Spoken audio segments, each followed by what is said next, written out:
Hi viewers, welcome to Competitive Bytes by Bharat. ఈరోజు మీ ముందుకు ఒక చక్కటి నోటిఫికేషన్తో రావడం జరిగింది. ఈ నోటిఫికేషన్ వచ్చేసి మనకు లాక్డౌన్లో చాలా మంచి నోటిఫికేషన్ స్టూడెంట్స్. మనకు ఈ లాక్డౌన్లో ఇలాంటి నోటిఫికేషన్ రావడం మన అదృష్టం అని ఫీల్ అవుతున్నాం. సో అందుకే థంబ్నెయిల్ కూడా అలా పెట్టడం జరిగింది, ఎందుకంటే లాక్డౌన్ చాలా ఇంపాక్ట్ అయితే అవ్వడం జరిగింది. సో ఈ లాక్డౌన్లో మనకు నోటిఫికేషన్ అయితే రిలీజ్ అవ్వడం జరిగింది. ఈ నోటిఫికేషన్ వచ్చేసి మనకు మినిస్ట్రీ ఆఫ్ డిఫెన్స్ సంబంధించిన స్టూడెంట్స్ మనకు వచ్చేసి గోవా షిప్పింగ్ యార్డ్లో మనకైతే నోటిఫికేషన్ అయితే రిలీజ్ అవ్వడం జరిగింది. గోవా షిప్పింగ్ యార్డ్లో నెంబర్ ఆఫ్ వేకెన్సీ అయితే చాలా ఉండడం జరిగింది. మీకు నేను ఈ వీడియోలో క్లియర్ కట్గా నేను ఎక్స్ప్లెయిన్ చేస్తాను. అండ్ ఇంకొకటి వచ్చేసి మనకి ఏజ్ క్రైటీరియా చూసుకుంటే 18 to 33 years ఉంటే సరిపోతుంది. అండ్ శాలరీ ఇందులో 25,000 స్టూడెంట్స్, మంచి salary. And 10th class pass అయితే సరిపోతుంది. ఆ ఐటీఐ కానీ డిప్లొమా ఎనీ డిగ్రీ ఉంటే సరిపోతుంది. మనకు 10th క్లాస్కి సంబంధించిన జాబ్స్ ఉన్నాయి, ఐటీఐకి సంబంధించిన జాబ్స్ ఉన్నాయి, డిప్లొమాకి సంబంధించిన జాబ్స్ ఉన్నాయి, అలాగే డిగ్రీకి సంబంధించిన జాబ్స్ కూడా మీకు ఈ నోటిఫికేషన్లో ఉన్నాయి స్టూడెంట్స్. సో ఈ వీడియోని మీరు ఎండ్ వరకు చూస్తే మీకు క్లియర్ కట్గా ఇన్ఫర్మేషన్ అయితే అర్థమవుతుంది students. 10th pass, ITI pass, diploma pass, degree చేసిన వాళ్ళకైతే ఇది ఒక చక్కటి అవకాశం. చాలా వేకెన్సీ అయితే ఉండడం జరిగింది. అండ్ ఈ వీడియోని మ్యాక్సిమం షేర్ చేయడానికి ట్రై చేయండి. అండ్ మన ఛానల్కి ఫస్ట్ టైం వచ్చిన చూస్తుంటే ఛానల్ని సబ్స్క్రైబ్ చేసుకోండి. అలాగే పక్కనే ఉన్న బెల్ ఐకాన్ ప్రెస్ చేయండి. ఆల్ అనే బటన్ ప్రెస్ చేస్తే మన నెక్స్ట్ టైం నేను ఏ నోటిఫికేషన్ చేసిన వీడియో మీకైతే రావడం జరుగుతుంది స్టూడెంట్స్. అండ్ వీడియోని లైక్ చేసి ఎంకరేజ్ చేయండి students. Let us get into the video students without any delay. End వరకు చూస్తుండండి స్టూడెంట్స్. మనం కనుక చూసుకుంటే అఫీషియల్ నోటిఫికేషన్లో Goa ship yard limited, ship builders, ship repairers and engineers, A government of India undertaking, ministry of defence. మేము చెప్పుకున్నట్టు ఇది ministry of defence, government of India job students. ఇది వచ్చేసి చక్కటి అవకాశం, Goa ship yard limited. So మనం వచ్చేసి ఇప్పుడు name of the post, vacancies, reservation, pay scale ఎంత అనే దాని గురించి డిస్కస్ చేసుకుందాం. ఇది వచ్చేసి డైరెక్ట్ రిక్రూట్మెంట్ స్టూడెంట్స్. ఇక్కడ చూసుకోండి, ఇక్కడ డైరెక్ట్ రిక్రూట్మెంట్ అని ఉంది క్లియర్గా. మనకు వచ్చే name of the post general fitter వచ్చేసి మనకు 5 వేకెన్సీ అయితే ఉండడం జరిగింది. జనరల్ ఫిట్టర్ 5 వేకెన్సీస్ ఉండడం జరిగింది. అందులో వచ్చేసి ఎస్టీకి 1 పొజిషన్, ఓబీసీకి 1 పొజిషన్, అన్రిజర్వ్డ్ 3 పొజిషన్స్ అయితే ఉండడం జరిగింది.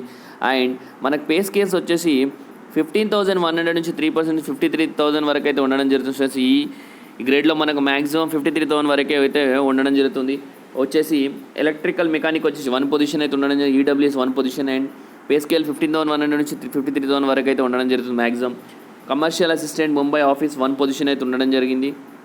పే స్కేల్ 15,600 నుంచి 57,500 వరకు ఉండడం జరుగుతుంది మ్యాక్సిమం మనకు. టెక్నికల్ అసిస్టెంట్స్ 3 పొజిషన్స్ అయితే ఉండడం జరిగింది. అందులో ఓబీసీ 1 పొజిషన్, అన్రిజర్వ్డ్ 2 పొజిషన్స్. 16,600 నుంచి మనకు 63,500 వరకు అయితే ఉండడం జరుగుతుంది.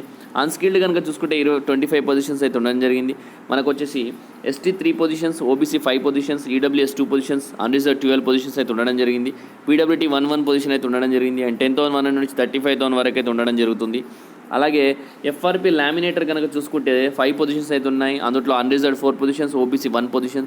16,600 నుంచి 63,500 వరకు అయితే వెళ్ళడం ఛాన్సెస్ ఉంటుంది మనకు. EOT crane operator 10 positions, ST 1 position, OBC 2 position, EWS 1 position, unreserved 6 positions అయితే ఉన్నాయి. అండ్ 14,600 వరకు నుంచి 48,500 వరకు అయితే శాలరీ ఉండబోతుంది.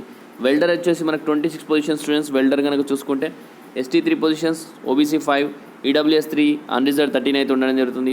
15,100 నుంచి 53,000 వరకు అయితే ఉండడం జరుగుతుంది శాలరీ. స్ట్రక్చరల్ ఫిట్టర్ కూడా ఉంది స్టూడెంట్స్. 42 పొజిషన్స్ అయితే ఉండడం జరిగింది. And SC 1 position, ST 5 position, OBC 8, EWS 5, unreserved 23 positions అయితే ఉన్నాయి. 15,100 నుంచి 53,500 వరకు అయితే మనకు శాలరీ ఉండబోతుంది. నర్స్ కూడా ఉంది స్టూడెంట్స్. అందులో 3 పొజిషన్స్, అన్రిజర్వ్డ్ 3 పొజిషన్స్. 16,600 నుంచి 63,500 వరకు అయితే శాలరీ ఉండబోతుంది. అలాగే కనుక చూసుకుంటే మనము టెక్నికల్ అసిస్టెంట్ కూడా ఉంది. ఇందులో 2 పొజిషన్స్ అయితే ఉన్నాయి. Technical assistant stores and technical assistant commercial కూడా ఉన్నాయి 5 positions. And 1 OBC, 1 ST, EWS 1, unreserved 2 positions అయితే ఉన్నాయి. అలాగే శాలరీ కనుక 16,600 నుంచి 63,500 అయితే ఉండడం జరుగుతుంది. అండ్ ట్రైనీ కళాసై 9 పొజిషన్స్ అయితే ఉన్నాయి. And ST 1, OBC 1, EWS 1 and unreserved 6 positions అయితే ఉన్నాయి. The selected candidates shall initially be on training for period of 2 years. During the training period they shall receive stipend as on the company's rule అని చెప్పడం జరిగింది. అది వచ్చేసి trainee కళాసీకి students. Okay, so మనం వచ్చేసి వేకెన్సీ అయితే చూసుకోవడం జరిగింది. మనకు ఎన్ని వేకెన్సీ ఉన్నాయి, దాదాపు చాలా వేకెన్సీ అయితే రిలీజ్ అవ్వడం జరిగింది. మనకి ఈ లాక్డౌన్లో చాలా మంచి అవకాశం. సెంట్రల్ గవర్నమెంట్ జాబ్ ఇది ఒకటి, అండ్ మినిస్ట్రీ ఆఫ్ డిఫెన్స్లో వస్తుంది. అలాగే మనము టైం ఫ్రేమ్ కనుక చూసుకుంటే డేట్ ఆఫ్ కమెన్స్మెంట్ అప్లికేషన్ కనుక చూసుకుంటే మనకు 4th May అయితే అప్లికేషన్ స్టార్ట్ అవ్వడం జరిగింది. లాస్ట్ డేట్ వచ్చేసి మనకు నెక్స్ట్ మంత్ June 4th వరకు అయితే టైం ఇవ్వడం జరిగింది. సో మీకు వచ్చేసి last date for receipt original demand drafted Goa ship yard limited వచ్చేసి 14/6/2021. ఓకే, మీరు వచ్చేసి డీడీ అనేది తీసి పంపాలి స్టూడెంట్స్ గోవా షిప్ యార్డ్ లిమిట్కి. అది నేను కిందికి వెళ్ళాక చెప్తాను, నేను మీకు ఫర్దర్గా చెప్తా వీడియోలో ముందుకు వెళ్తూ ముందు. డీడీ అయితే తీయాల్సి ఉంటుంది. సో మనము టర్మ్స్ అండ్ కండిషన్స్ చూసుకుంటే జనరల్ ఫిట్టర్కి వచ్చేసి 5 వేకెన్సీస్ ఉన్నాయి, ఆల్రెడీ చెప్పాను. ఎడ్యుకేషనల్ క్వాలిఫికేషన్ వచ్చేసి క్యాండిడేట్ షుడ్ ప్రాసెస్ ఐటీఐ అని చెప్పాడు. ఎన్సీటీ వీటీ నేషనల్ అప్రెంటిస్ సర్టిఫికేట్ ఉంటే కూడా సరిపోతుందని చెప్పడం జరిగింది స్టూడెంట్స్. క్యాండిడేట్ ఐటీఐ ఉండాలా, అది ఎన్సీటీ వీటీ అనే సర్టిఫికేట్ ఉంటే కూడా సరిపోతుంది students. ITI in fitter in general ఏదైనా ఉంటే సరిపోతుంది. క్యాండిడేట్కి అలాగే 2 years ఎక్స్పీరియన్స్ ఉంటే కూడా essential work experience candidate should possess 2 years experience in the line అని చెప్తున్నారు స్టూడెంట్స్. అంటే ఈ ఫిట్టర్ అనే దాంట్లో మీకు ఒక 2 years మినిమం ఎక్స్పీరియన్స్ ఉండాలని చెప్తున్నారు. డిజరేబుల్ వచ్చేసి preference will be given to the candidates who have undergone national apprenticeship certificate students. Okay, preference వచ్చేసి నేషనల్ అప్రెంటిస్షిప్ సర్టిఫికేట్ ఉన్న వాళ్ళకైతే మీకైతే ప్రిఫరెన్స్ ఇవ్వడం జరుగుతుందని చెప్పడం జరిగింది. షిప్ యార్డ్ వచ్చేసి Mazagon Dock Limited, Cochin ship yard Limited etcetera have relevant work experience public sector, private sector అని చెప్పడం జరిగింది స్టూడెంట్స్. అది స్టూడెంట్స్. ఎలక్ట్రికల్ మెకానిక్ వచ్చేసి 1 వేకెన్సీ అయితే ఉండడం జరిగింది. మనం కనుక చూసుకుంటే ఎడ్యుకేషనల్ క్వాలిఫికేషన్ వచ్చి ఎస్ఎస్సీ ఉంటే సరిపోతుంది. అలాగే ఐటీఐ ఇన్ ఎలక్ట్రికల్ ట్రేడ్ ఉండాలా. వర్క్ ఎక్స్పీరియన్స్ వచ్చేసి 2 years ఉండాలి స్టూడెంట్ దీనికి కూడా ఎలక్ట్రికల్ డిపార్ట్మెంట్లో. Candidate should have train in electrical trades from recognised institute and should possess a national certificate of vocational training or licence authorising him to handle electrical equipment installations అంటారు. మీకు వచ్చేసి ఒక certificate ఉంటే సరిపోతుంది ఒక ఇన్స్టిట్యూట్ నుంచి. అలాగే మీకు లైసెన్స్ కనుక ఉంటే ఎలక్ట్రికల్ ఎక్విప్మెంట్ హ్యాండిల్ చేయొచ్చు అని లైసెన్స్ ఉంటే సరిపోతుంది స్టూడెంట్స్ దీనికి. అలాగే కమర్షియల్ అసిస్టెంట్ ముంబై దానికి చూసుకుంటే 1 వేకెన్సీస్ ఉన్నాయి. ఎసెన్షియల్ క్వాలిఫికేషన్ వచ్చేసి ఎనీ డిగ్రీ అయితే ఉండాలి స్టూడెంట్స్ ఈ డిసిప్లిన్లో. And should have conversion with typing and computer handling computer applications like Word, PowerPoint for 1 year. Okay, మీకు దీంట్లో వచ్చేసి మీకు టైపింగ్ తెలిసి ఉండాలి. అలాగే ఎంఎస్ ఆఫీస్ కూడా కొంచెం ఐడియా ఉంటే సరిపోతుంది. 1 year సర్టిఫికేట్ కోర్స్ ఉంటే కూడా సరిపోతుందని చెప్పడం జరిగింది.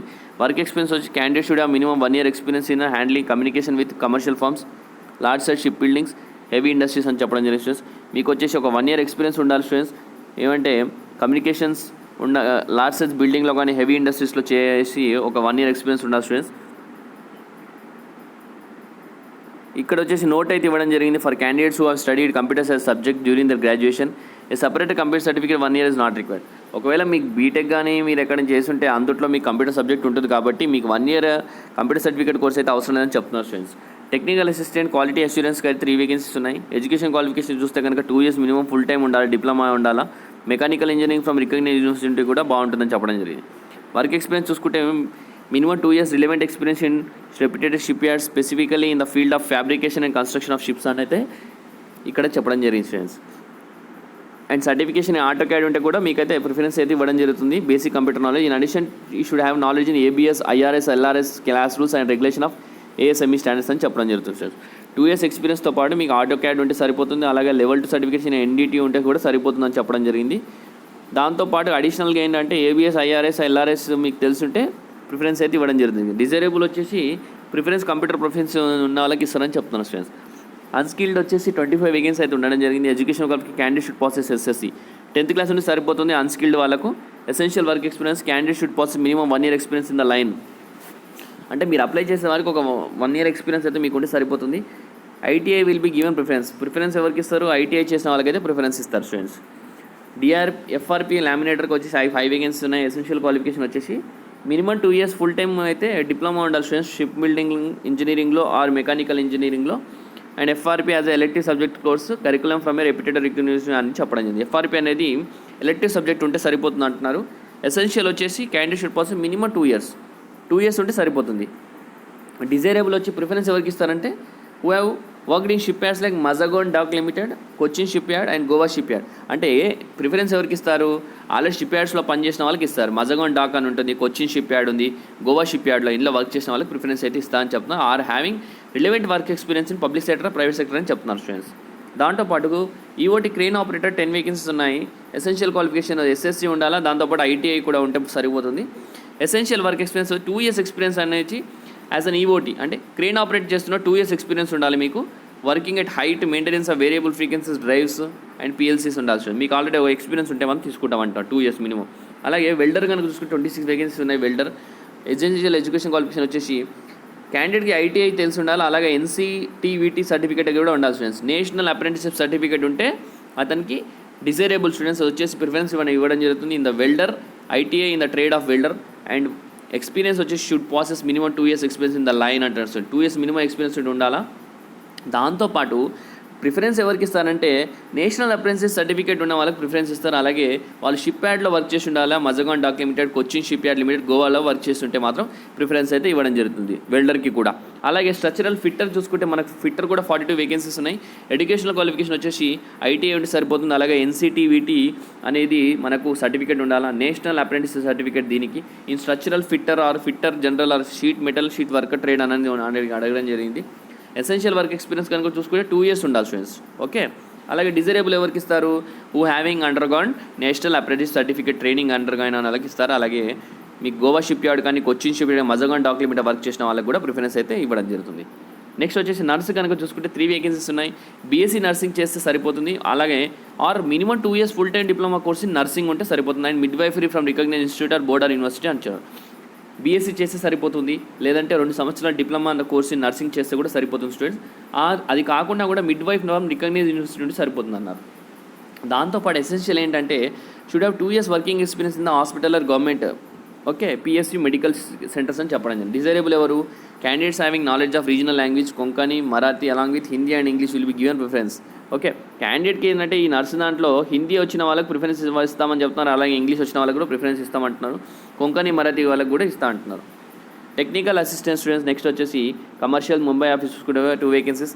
క్యాండిడేట్స్కి 2 years ఎక్స్పీరియన్స్ సరిపోతుంది. దాంతోపాటు మనకు ఏదైనా ఇన్స్టిట్యూట్ నుంచి అయితే మనకు ship building production engineering from reckon institute అని డిప్లొమా చేస్తుంటే సరిపోతుంది. Essential work 2 years experience in line అంటున్నారు స్టూడెంట్స్. అలాగే డిజైరబుల్ వచ్చేసి candidates additional qualification certificate in materials logistics ఉంటే ప్రిఫరెన్స్ ఇస్తామని చెప్తున్నారు. టెక్నికల్ అసిస్టెంట్ స్టోర్స్కి వచ్చేసి 2 years మీరు ఫుల్ టైం ఉండాలి students, diploma mechanical electrical ship బిల్డింగ్లో. అలాగే essential work experience 2 years experience ఉండాలా స్టోర్స్లో, ఇన్వెంటరీ, లాజిస్టిక్స్, సప్లై చైన్ మేనేజ్మెంట్లో. డిజైరబుల్ వచ్చేసి systems pertain into commercial or purchase procurement అనేది అయితే చెప్పడం జరిగింది స్టూడెంట్స్. ట్రైనింగ్ కైలాసి 9 వేకెన్సీస్ ఉన్నాయి స్టూడెంట్స్. ఎడ్యుకేషన్ క్వాలిఫికేషన్స్ 10th క్లాస్తో పాటు ఐటీఐ ఉంటే సరిపోతుంది. Fitter or fitter in general. Preference will be given to the candidates undergone national apprentice certificate. Okay, వాళ్ళు ఒకవేళ కొచ్చిన్ షిప్ యార్డ్ కానీ, Mazagon Shipyard, Goa ship యార్డ్లో పనిచేస్తే మాత్రం ఎక్స్పీరియన్స్ ఉంటే మాత్రం వాళ్ళకు కూడా ప్రిఫరెన్స్ ఇవ్వడం జరుగుతుంది. ఫస్ట్ అయితే ఇనిషియల్గా మీకైతే స్టైఫండ్ ఇవ్వడం జరుగుతుంది. దీంట్లో ట్రైనింగ్ పీరియడ్లో ఉండడం జరుగుతుంది. ఈ యొక్క పొజిషన్కి మాత్రం కలాసి అనే పొజిషన్కి స్టూడెంట్స్ ఒక్కొక్క గుర్తుపెట్టుకుని ట్రైనింగ్ కలాసికి అయితే మీకు ఇనిషియల్గా స్టైఫండ్ అయితే ఇవ్వడం జరుగుతుంది. జనరల్ కండిషన్స్ కనుక చూసుకుంటే ఏంటంటే మనకు అప్లికేషన్ వచ్చేసి డీడీ రూపంలో అయితే పంపడం జరుగుతుంది. 200 రూపీస్ డీడీ తీయాలా. అండ్ గోవా షిప్పింగ్ యార్డ్ పేరు మీద, లిమిటెడ్ పేరు మీద డీడీ తీయాలి 200 రూపీస్. దాని వెనకాల మీ రిజిస్ట్రేషన్ నెంబర్ అయితే రాయాలి students. Okay, candidates required to post the original DD to Goa shipping yard limited. Candidates have to mandatorily write their application number, job registration number, name, mobile number and name of the post and advertisement number on the reverse side of the demand draft. Okay students, మీరు వచ్చేసి DD తీసాక DD వెనక భాగంలో మీరు application number రాయాలా, మీ registration number రాయాలా, mobile number రాయాలా, name of the post and post ఏ పోస్ట్కి అప్లై చేస్తున్నారో రాయాలి. అలాగే అడ్వర్టైజ్మెంట్ నెంబర్ కూడా రాయాలి students on the reverse side of the DD. Okay, ఆ డీడీ అనేది మీరు గోవా షిప్ యార్డ్ లిమిటెడ్ పేరు మీద తీయాలి students. Okay, no fees to be paid by the ఎస్సీ/ఎస్టీ students. ఎస్సీ/ఎస్టీ PWD అయితే ఎక్స్ సర్వీస్ మెన్ అయితే ఫీజు పేయాల్సిన అవసరం లేదు. మిగతా వాళ్ళందరూ 200 రూపీస్ డీడీ అయితే తీయాలి స్టూడెంట్స్. అది స్టూడెంట్స్. అండ్ ఇన్కంప్లీట్ డీడీ ఏమైనా ఫిల్ చేసి పంపిస్తే మాత్రం రిజెక్ట్ అవుతుంది. అండ్ అలాగే మీకు వచ్చేసి ఇది మాత్రం రీచ్ అవ్వాలి స్టూడెంట్స్ గోవా షిప్ యార్డ్ లిమిటెడ్కి ఎనీ హౌ. అండ్ మీరు వచ్చేసి they will have to submit caste certificate appointment post on the government of India. Okay, అది మీ అందరూ తెలిసిన విషయమే. అలాగే నో అబ్జెక్షన్ సర్టిఫికేట్ కూడా తీసుకురావాలి స్టూడెంట్స్. ఎవరైతే వర్క్ చేస్తున్నారో ఆల్రెడీ గో అబ్జెక్షన్ సర్టిఫికేట్ అయితే తీసుకోవాలా. అండ్ మీకు వచ్చేసి ఎంపిక విధానం కనుక చూసుకుంటే you have to clear written test and qualify the practical test will be paid to and for second class. Okay, మీకు వచ్చేసి రిటన్ టెస్ట్ అయితే క్లియర్ అవ్వాలి స్టూడెంట్స్. అలాగే దాని తర్వాత ప్రాక్టికల్ టెస్ట్ కూడా క్లియర్ అవ్వాలా. Practical test will be paid for second sleeper trace shooting near by railway station. మీ ఒకవేళ మీరు ప్రాక్టికల్ టెస్ట్ కనుక అటెండ్ అయితే మాత్రం మీకైతే స్లీపర్ కోచ్ రైల్వే ఫేర్ అయితే ఇవ్వడం జరుగుతుందని చెప్పడం జరిగింది. And only production of journey hard copy of tickets. Okay, మీరు టికెట్స్ చూపిస్తేనే మీకైతే టికెట్కి సంబంధించిన అమౌంట్ రీఫండ్ చేయడం జరుగుతుంది students. Okay, however SC ST candidates are being eligible for written test on an appearing written test will be reimbursed to and fro to second class sleeper railway fare shortest route from the usual place అనేది చెప్పడం జరిగింది students. Okay, next వచ్చేసి ఇది students, ఇది ఒక చక్కటి అవకాశం. మనం కనుక చూసుకుంటే మనకు ప్రజెంట్ లాక్డౌన్లో మాత్రం ఇది ఒక మంచి అవకాశం. ఇది చూసుకుంటే ఎలాంటి రూల్స్ అండ్ రెగ్యులేషన్స్ కూడా ఇక్కడ ఇవ్వడం జరిగింది, ఎలా అప్లై చేయాలి ఏంటి అనేది. ఈ డీడీ ఎక్కడ పోస్ట్ చేయాలని నేను చెప్తాను. డీడీ వచ్చేసి జనరల్గా HR department doctor BR Ambedkar Goa ship yard లిమిటెడ్కి అయితే ఈ డీడీ అనేది పోస్ట్ చేయాలా. ఆన్లైన్ అప్లికేషన్స్ వచ్చేసి స్టార్ట్ అయింది ఆల్రెడీ. సబ్మిట్ చేశాక ఆన్లైన్ అప్లికేషన్తో పాటు ఆ డీడీ అనేది గోవా షిప్ యార్డ్కి పంపించాలి friends. Okay, on or before 14/6 మనకు నెక్స్ట్ మంత్ 14 లోపు పంపించాలి ఫ్రెండ్స్. ఇది స్టూడెంట్స్ ఈయన ఒక మంచి చక్కటి అవకాశం మన గోవా షిప్ యార్డ్ లిమిటెడ్లో. సో మ్యాక్సిమం వీడియోని షేర్ చేయడానికి ట్రై చేయండి. మన 10th ITI డిప్లొమా చదివిన వాళ్ళకి షేర్ చేయడానికి ట్రై చేయండి. ఇది అడ్వర్టైజ్మెంట్ నెంబర్ 3/2021 స్టూడెంట్స్, ఇది గుర్తుపెట్టుకోండి. Advertisement number 3/2021. ఇది స్టూడెంట్స్, ఈ వీడియో మీ అందరికి నచ్చిందని అనుకుంటున్నాను. Thank you for watching the video. Have a great day.